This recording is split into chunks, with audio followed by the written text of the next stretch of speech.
My goodness, you can feel the buzz in this room already, and the light truly is blinding. Welcome to our annual Transport for the North conference. This is our 5th conference, so it's also our birthday, so you can give us a little cheer along the way. Hey. For those of you that I've not met before, I'm Katie Day. I'm Transport for the North Director of Strategy Analysis and Communications.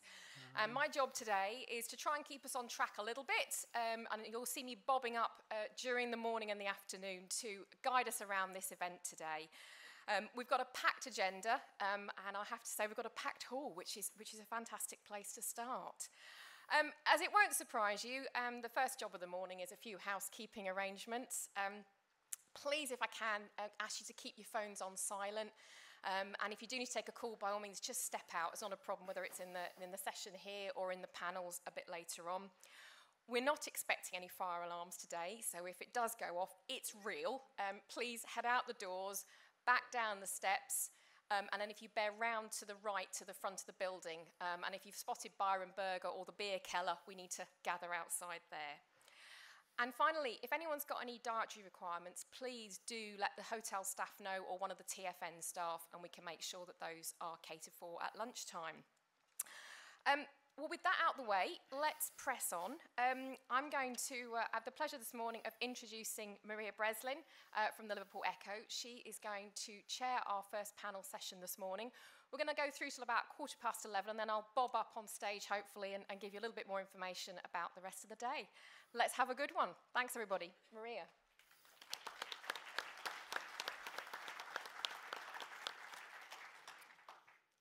Good morning and a very warm welcome to Liverpool and the 2024 Transport for the North Annual Conference. I'm hoping your journeys here have been pleasant, your modes of transport punctual, and your experiences without unwelcome drama. My name is Maria Breslin. I'm editor of the Liverpool Echo, and that's the news brand which has served the Liverpool City region since 1879. Now, I'm no transport authority, and admit to feel totally in awe of the knowledge, expertise, passion and commitment both on the stage and in this room today. But I do know what worries Liverpool Echo readers and the main transport gripes which trouble my inbox. We know our city region is an amazing place to work, rest and play. We just need to make it easier for people to get here and to get around. And we want an affordable, efficient and reliable public transport system which helps effectively connect our city region and its communities and opens up pockets of isolation with bus routes which are determined by need and not just profitability. And we don't actually think that's too much to ask. Liverpool may be a city at the end of the line, but it's a city that very much needs to be in the transport loop. Today is all about discussing and debating those wider economic and transport challenges facing Liverpool and the wider north, while also focusing on the opportunities we can unlock if we work collaboratively and speak powerfully with one voice. And this is timely as we examine the fallout from last year's HS2 announcement and the impact on ambitions for a more connected north, surely essential if we're ever going to achieve our potential. So thank you in advance to all today's speakers for offering to share your wisdom and ideas, and to everyone who's made this conference happen and for bringing it to Liverpool. It has all the makings of being a memorable day, so please do enjoy. Let's actually hear from the man himself, Mayor of Liverpool's City Region, Steve Rotheram.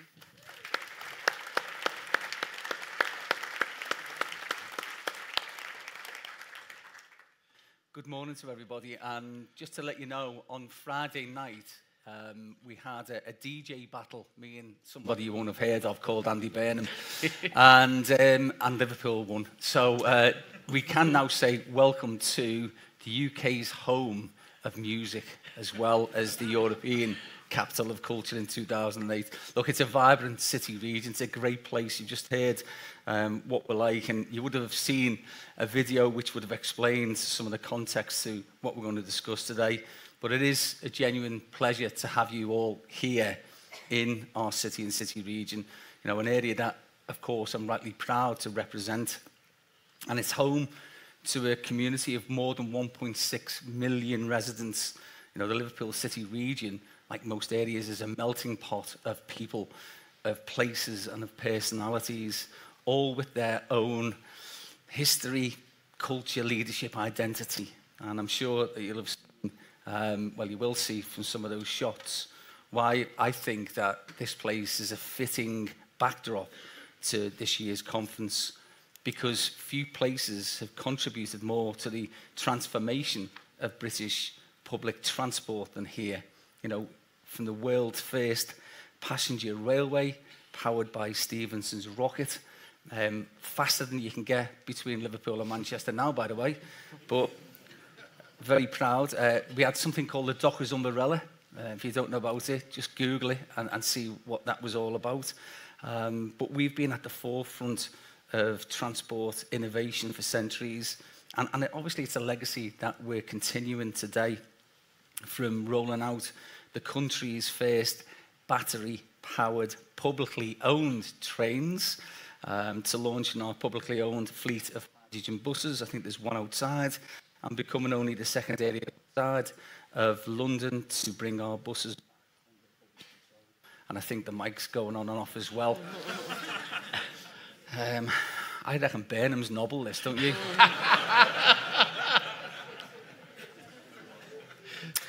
But on all of those fronts, what we're trying to do is put the public back into public transport, you know, to bring it all back, to make sense.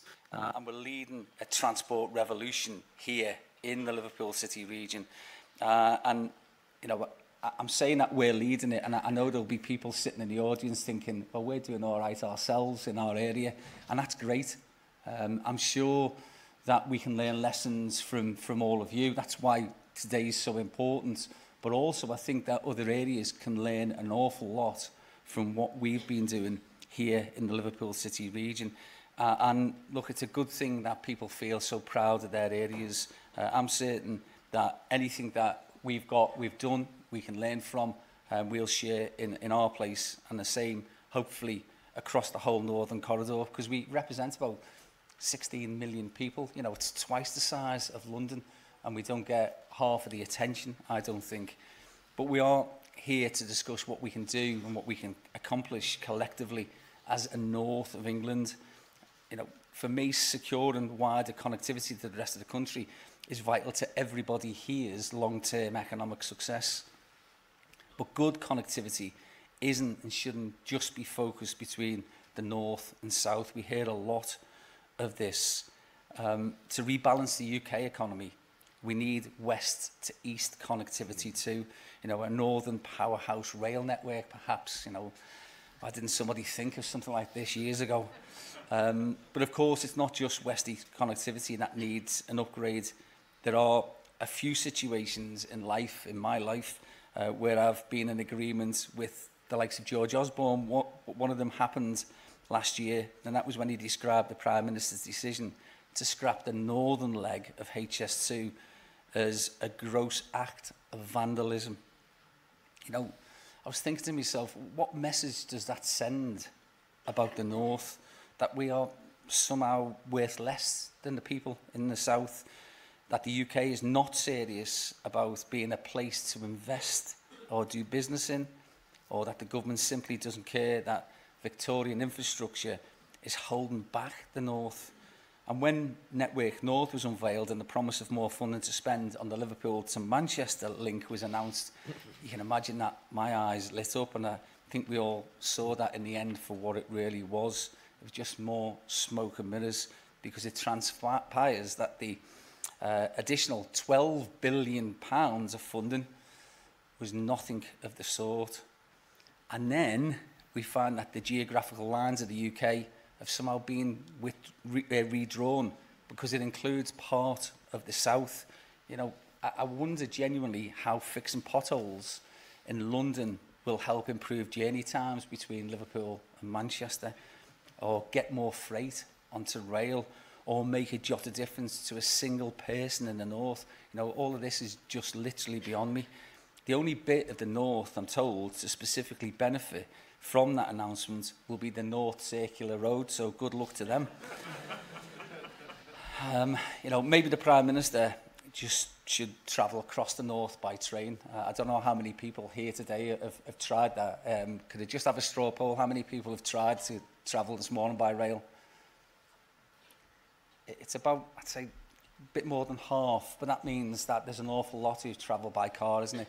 And the reason that a lot of you will have done that is because you weren't certain that you'd get here on time if you travelled by rail. So the modal shift is going in the wrong direction, and we need to do something different to ensure that we can improve that situation. And I've said to government, despite our political differences, that when it comes to delivering for this area, my door will always be open. So I wrote to the Transport Minister last month seeking a guarantee that any future Northern Rail network will deliver the maximum possible benefits for the Liverpool City region. And I saw 3 assurances from him that the proposal boosts capacity, because that's really important. It cuts journey times and reduces the potential disruption to Lime Street Station.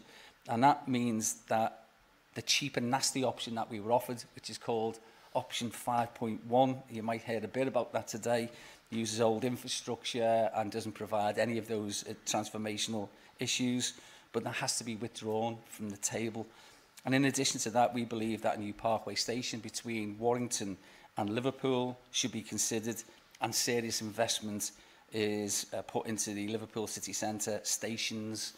And look, that might sound like a lot, and it shows you how we've been managed. If anyone's sitting there thinking, we've been managed, because this doesn't even scratch the surface of what we want, and it would be at least a minimum expectation in our capital city. So why not in places like ours? Why shouldn't we expect better? And we're not asking for handouts, by the way. I want the same as you all do for your areas. It has to be about proportionate investment, and it's nothing less than the North deserves. And while there might not be a single unifying Northern identity, there are a shade of similar characteristics that define us all, and you can call it resilience, determination, or bounce-back ability. We've got these qualities that are a big part of what we're all about and why we're here today. So if the last few years have taught us anything, it is that few issues unite us in the North more than public transport does. We have a strong track record of delivering for our residents. So in 2019, we led the campaign to strip Northern of its franchise because it was failing, and we succeeded. Last year, we demanded the ailing TPE be stripped of its franchise, and we succeeded. And then we took on national government, didn't we, to stop their proposals to close ticket offices, and we succeeded there too. And we've shown that when we work together with one united voice, we can make a real difference to people's lives locally, because at its best, public transport doesn't just facilitate movement, it drives social mobility. It connects people with each other, yes, but it connects people with work and education, with culture and health, and specifically with opportunity. And yet for far too long, towns and cities across the North have been held back by a second-class service at best, forced to overpay for a network that's too complex, too fragmented, and desperately underfunded. And when you look at the transport investments that the North has received over the last decade, it's hard not to see why the struggle to increase productivity hasn't been achieved, because poor connectivity is not holding back local prosperity, it's holding back UK PLC too. And this is not a made-up figure. An eye-watering £86 billion more has been pumped into the capital's transport infrastructure than in ours. And I want to be clear, that's not having a pop at London. It's not about jealousy, and I'm not knocking the South. Good luck to them, really. But it proves the point that public transport investment is important to the wider economy. And I'm asking the government, I'm asking all you to join me, that we should at least receive parity of funding in the North. And as leaders, I think we need to be ambitious in our asks of government. So let the message be clear today. Back us, work with us, and we can deliver real levelling up across the north. Thanks everyone for being here. Have a great day and enjoy the rest of your time in the cultural capital of the UK. Thanks.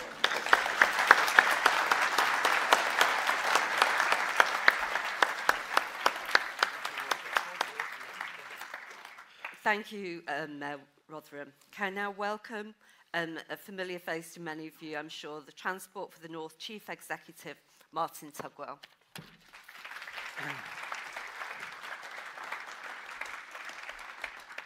Thank you, Maria. Good morning, ladies and gentlemen, and thank you, Mayor Rotheram, for welcoming us to this fantastic city. You heard from Katie earlier that it's our 5th conference. Over the time, last year we were in Newcastle, the year before that in Leeds, and Sheffield, I think, was our first conference. So we've taken this conference around the north because it is very much transport for the north. And I guess we're all here because we have a shared interest, the north's transport system. As Mayor Rotheram started off by mentioning there, having a safe, accessible, reliable and affordable transport system is the very least we need to be able to realise our potential. It connects people and places with services and opportunities. It connects businesses with their supply chains and their markets. So it's absolutely fundamental, and it's why the work of TfN, working with its partners, is so important for the north. We've seen change over the last few years. Some of that change has been driven by the consequences of COVID. And I think one of the things I take from that is a reminder that we can and we do change our travel choices, our travel habits, but we need to invest to support that change. It also reminded us something that transport planners perhaps sometimes forget a little bit, really did remind us during COVID about the importance of freight and logistics, because we really did want to have our food, we wanted to have our toilet papers, we wanted to have businesses, wanted to have their supplies to keep going. So when we start to think about the potential and the opportunity in the north, Mayor Rotheram talked about the level of investment in London and the South East. The evidence is clear. In the independent economic review we published last year, having worked with our partners in the Northern Powerhouse 11, £118 billion a year extra if you unlock the potential of the north. 118 billion a year if we unlock by investing in the north. And by investing in the north, you're going to help the people of the north. It should be a matter of utmost concern for all of us that over 3.3 million people right here, right now, are living in areas where they are at high risk of being excluded from those opportunities because either they can't afford the transport or they haven't got the option of the transport to get them to the services and the opportunities. 3.3 million people now.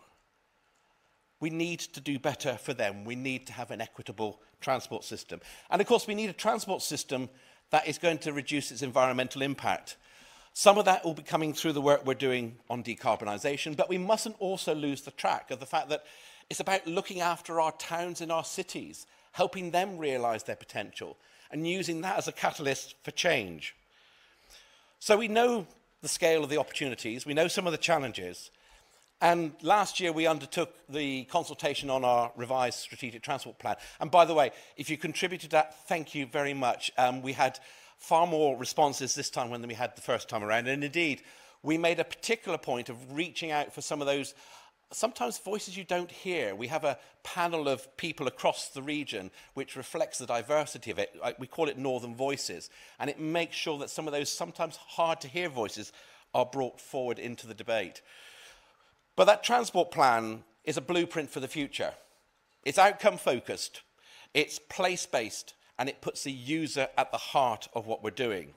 It will go to the board in March, and I hope that Mayor Rotheram and colleagues will welcome it and support it, and it will then allow us to submit it to the Secretary of State. In setting out that long-term vision, it will have real measurable targets and ambitions, getting sustainable modes of travel by 2050 up to 51%, maintaining the level of vehicle use, so vehicle kilometrage staying as it is now. So that's a huge increase we need in other active modes and public transport. Tripling rail freight. We're in a great city with a great port, capable of taking some of the biggest ships in the world. We need to make more use of freight on the rail. And it also commits us to Vision Zero on our roads. It will be accompanied by a package of monitoring and evaluation, because not only do we need to publish the plan, but we need to make sure we get progress. It's great that we've got over £10 billion worth of investment going into Transpennine route upgrade. Really great, important piece of investment. But it took us 10 years to finalise the remit. 10 years. 10 years of lost benefits, 10 years of extra costs, 10 years when we could have been doing more. So we've got to get better at how we deliver it. You might ask, what is it going to say in terms of some of the detail? Well, it won't surprise people in this room that the Strategic Transport Plan puts Northern Powerhouse Rail, as originally set out by the TfN board, in full, at the heart of what we're about. As Mayor Rotheram's talked about it, it's not just east-west, it's north-south. So it means addressing the bottlenecks on the East Coast Main Line. And yes, it means getting the Leamside line reopened. It means getting that connection to Hull. It means doing the things we need to do at Sheffield and Leeds Station to unlock their potential, as well as Manchester. We've got to look after Crewe, Cheshire and Warrington, areas where there was so much hope that was going to come off the back of being a super hub, but we need to have an alternative plan. Now, some of you might say, well, why are we always talking about railways? You know, railways are actually such... The point about railways are this. First of all, they connect our cities and towns. They connect Newcastle with Manchester, Liverpool with Sheffield. It's a catalyst for investment by the private sector. Go and look at what's happening around Curzon Street in Birmingham. We want that energy and that dynamism to come from the investment in our railway system. But it's also about freight. Connect the great port of the city of Liverpool with the Humber ports and Immingham. Connect that by freight, rail. You take pressure off the M62 and you can do things differently. So it's not just about rail for rail's sake, but what it does for the rest of the transport system. But don't let's forget the importance of roads. Our road network is going to continue to be important. Over 90% of trips involve the road in some way, shape or form. Yes, we'll need to make an investment in some big infrastructure like the A66 linking east-west, but we also need to invest in making better use of the space we've got on the highway so that pedestrians, cyclists, buses are able to use that space as much as anybody else. And when we talk about buses, I do hope you get a chance later to go and have a look at the hydrogen bus outside. But when you understand the scale of the cutback in bus services over recent years, something like 36% reduction in mileage over the last 20 years, that makes a difference in the here and now. And we've seen when you do invest in buses with the £2 bus fare, guess what? People start using it. You start to build a virtuous cycle. And it's because of the social and the environmental benefits as much as anything else. So the transport plan sets that vision for the future. It sets the direction of travel. It also talks about the need for system reform, reducing inertia from within the system, using the initiatives about the Curve City Regional Sustainable Transport Fund to give the longer-term funding certainty for investment. It also talks about the cross-sectoral links. The work we've done on EV charging infrastructure has involved the energy system. And you're now seeing the energy regulator talking about how to align what they do with what's happening at a regional level. It's all good stuff. I'm going to just sort of draw to a conclusion by thinking, look, for too many people and businesses over the last year or two, the choices and the opportunities have not been at the level that we need. Just for today, let alone for expansion. If we want a different outcome, we need change. The North has quite often been at the forefront of change. Transport for the North was the first statutory subnational transport body. The city regions, with their directly elected mayors, have taken that devolution journey on another level. Devolution has allowed us to make progress, create knowledge and experience, but more importantly, it's created an appetite for more. More devolution, more empowerment for local authority leaders, backing the voice of the North for the benefit not just of the North, but the UK. Colleagues, the ambition, the vision is clear. The ambition of the North is undiminished. Our task today and beyond is to work together to be the agents of change that deliver a truly transformed North for the future. Thank you very much.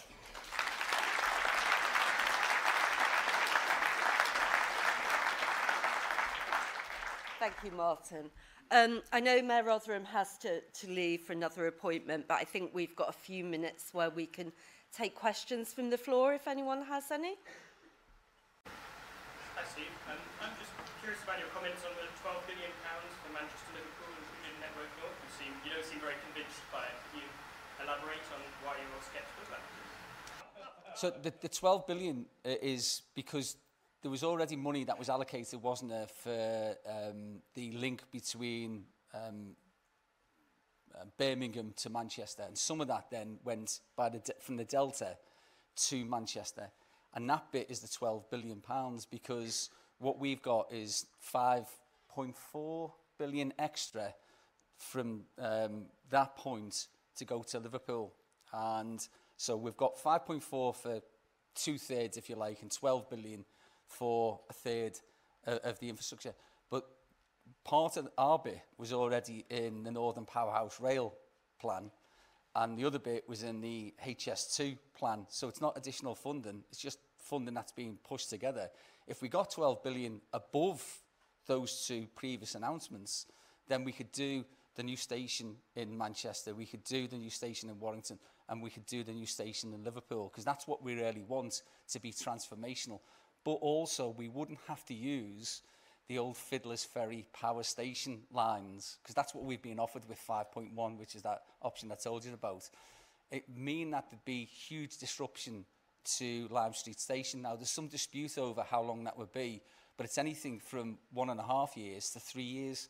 So we're going to blockade Lime Street Station to trains for 1.5 or 3 years, with the economic detriment that that would cause a place like Liverpool City Region with a thriving visitor economy. I don't think so. So that's why the money's not new money. If we do get over the £17.4 billion, anything else, then that will be new money. If they want to give us the 12 billion and stick to what they've said, though, we would be happy to accept the additional funding. Perhaps time for one more question, maybe the gentleman there. Hello, I'm John Carr, I'm representing the Association Transport Coordinating Officers, who are the people that sharp end in passenger transport. I'd just like to correct rather slightly, if I may. In 2025, there will be a national celebration of the first, how I call it, integrated railway. And they did have passenger services, and they were operated by commercial operators, and guess what? It didn't work, and Liverpool and Manchester became the first properly integrated railway. But the point I really want to make, and perhaps have feedback on, is that Mayor Rotheram has referred to the success of Liverpool now, and I would never have thought it as a child, of the visitor economy. But let's remember that the north, probably 75% of the landmass, is rural. Some of it is national park. Some of it has already a thriving visitor economy like the Merseyside has, round Hadrian's Wall, for example. And therefore, what I would say is we should give equal prominence to industries like tourism, which bring a substantial amount of added value in, and also we should not forget the role of the coach, which reaches parts that the railways cannot reach. Thank you. No, absolutely. Look, I concentrated a lot of mine because Martin was going to talk a bit about bus, but you're right about coach as well. There are other forms of public transport. 82% of journeys in the Liverpool City region are made by bus. It's really important to us. You're going to see a hydrogen bus outside. I did mention that we're going to take buses back into public control. And the reason is because all of those relevant bits working together really do sync, and you can get the synergies of all of those things. Individually, it doesn't really work. As an integrated public transport system, it will work in the Liverpool City region. So, for instance, we want to buy our depots back, but our depots are built in areas 50, 60, nearly 100 years ago. Are they relevant to where we need those depots today? If we take our stations back, because that's what we're doing. We've got an MOU with national government to take our stations back. Wouldn't it be better, given that you've got a supply line literally yards away from where those stations are and the car parks, to put perhaps charging points in stations so that buses are more readily available in the morning to go on to their journey straight? There's a million and one things that you can play tunes on if you have the power and responsibility and the accountability, by the way. You know, we've just introduced £500 million worth of brand new trains, and they haven't gone as well as we would want them to go. And I've been absolutely honest, and the Echo constantly are picking up on any nuance of what's happening. If we didn't do it, we'd hardly have any trains, because the trains were so old. They were older than me. They'd clapped out like me. So the trains needed to be replaced. And if you have a look at what's happened in the northeast with Nexus, and have a look at what's happened on the Central Line in London, there are problems when you introduce new things. But when you bring it together, eventually, when it all does work, and it will do in the next few months and years ahead, you'll have decades of public transport that works on behalf of the passengers, not necessarily on behalf of shareholders. And I'm sorry if there are shareholders here, but I'd rather put passengers and the public first.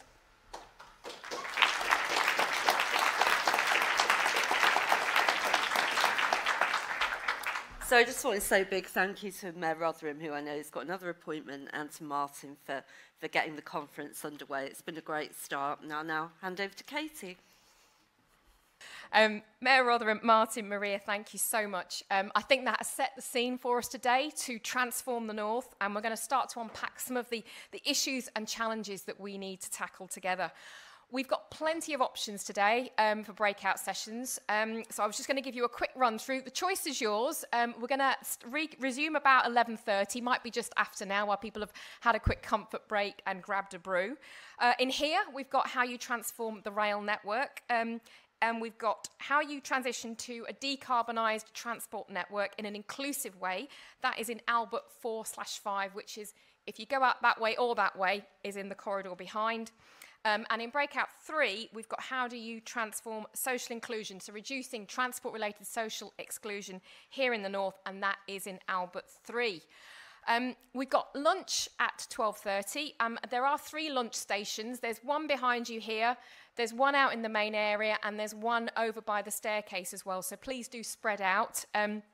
And just to let you all know as well that we are having a panel on diversity in transport at 12:45. Please do come and join us. Bring your lunch along. That will be in the grey suite, which I'm hoping one of the team will point us to, because I'm not quite sure where that one is. That's in here. Excellent. Right. So I've got main hall and grey suite. And then this afternoon, we kick off again at 1:45. Back in here is looking at the North's economy. Back in the Albert 4 and 5, we'll be talking about how we transform the North into a global gateway. And in the final breakout, we will be talking about buses and how we transform the North's bus networks. And that's in Albert 3. And finally, hopefully we'll see you all back here around 3 o'clock for our closing plenary. And we'll be joined this afternoon by our chair, Lord Patrick McLaughlin, and also the Rail Minister. Thank you, everybody. Enjoy the conference, and we'll see you as the day goes on.